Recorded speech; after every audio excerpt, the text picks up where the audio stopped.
Année olympique, Marseille ville haute et la similitude avec l'entreprise et le sport, avec la performance, avec le travail sans cesse renouvelé, avec parfois l'échec, mais parfois aussi avec le jeu d'équipe. Chaque sportif, même dans les sports individuels, ne peut pas réussir seul, c'est tout un environnement.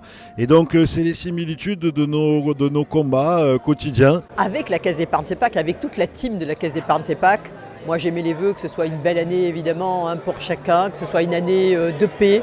On va accueillir la flamme olympique ici à Marseille et la flamme olympique c'est le symbole de la paix. Pour l'année 2024, la CPME continuera à accompagner les entrepreneurs de notre région. La priorité c'est la simplification. On a apporté 80 mesures de simplification au gouvernement et on espère qu'ils vont être en application. Alors notre priorité va être d'accompagner les entreprises et notamment les entreprises en danger. Et au-delà de vouloir les accompagner pour qu'elles progressent et qu'elles arrivent à faire du bon chiffre d'affaires, on a aussi besoin d'accompagner celles qui sont en difficulté. Pour l'année 2024, déjà, en année olympique, on va se consacrer à la performance de notre territoire et à essayer de le transformer pour lui donner une image positive aux yeux des Marseillais et même au-delà de Marseille, toute la région et le pays, qu'ils aient un regard en tout cas différent sur le nord de la ville. Donc nos attentes pour l'année 2024, c'est de continuer sur la lancée que l'on a impulsée en 2023. C'est de réaliser un grand bain, notre événement phare au Pharo, encore plus grand. Là, on veut dépasser les 5000 personnes. Et c'est surtout de continuer à jouer sur la force du collectif pour avoir une tech plus inclusive et plus durable. D'abord, j'aimerais qu'on atténue un peu les tensions qu'il y a eu depuis 4-5 ans sur tout le monde au niveau international, qu'on puisse travailler normalement, qu'il puisse y avoir des relations normales entre les pays, qu'il puisse y avoir des relations de transport.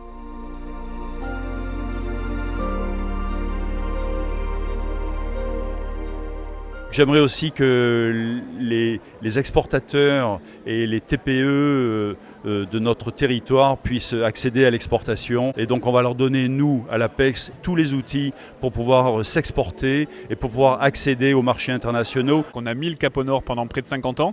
Et maintenant qu'on a un peu pointé le Nord du doigt avec ce qu'il est réellement, ses entreprises, ses entrepreneurs, son énergie, maintenant on se dit qu'on est aussi Marseillais un peu partout dans Marseille et particulièrement au Nord. On va se retrouver le 18 et 19 avril 2024 à Marseille pour Made in PME, qui est le premier salon de l'économie régionale, où là, plus de 5000 entrepreneurs seront présents, 140 workshops et puis des très belles personnalités comme Pierre-Emmanuel Tétinger, Jean Jouzel, qui viendront nous inspirer au quotidien. Je trouve que tout le parallèle qu'on a fait ce soir justement sur le sportif et l'entrepreneur, c'est quelque chose que nous, on vit au quotidien en tant qu'entrepreneurs et start-upers. Donc en fait, les JO, c'est mettre en exergue notre territoire et c'est ce que l'on fait au quotidien avec la French Tech. Donc oui, on va s'en emparer. Il est évident que les Jeux Olympiques vont apporter un éclairage sur notre ville qui est extraordinaire. Il va y avoir toutes les télévisions du monde qui vont être braquées sur notre ville. Ça ne peut être que bénéfique pour le monde économique et on ne peut que s'en réjouir. Et donc j'espère que ce sera une année de paix, une année de victoire, une année de fierté nationale, une année de fierté pour la ville et une année de beau partage avec tous nos athlètes qui vont nous faire vibrer sport tout au long de l'année 2024. Et puis c'est aussi un petit clin d'œil de l'aide que peuvent apporter les entreprises aux sportifs pour pouvoir s'entraîner et réussir. Et c'est ensuite un clin d'œil à la reconversion des sportifs pour les accueillir dans nos entreprises. Voilà, quelques défis pour nous et pour ce territoire en cette année 2024.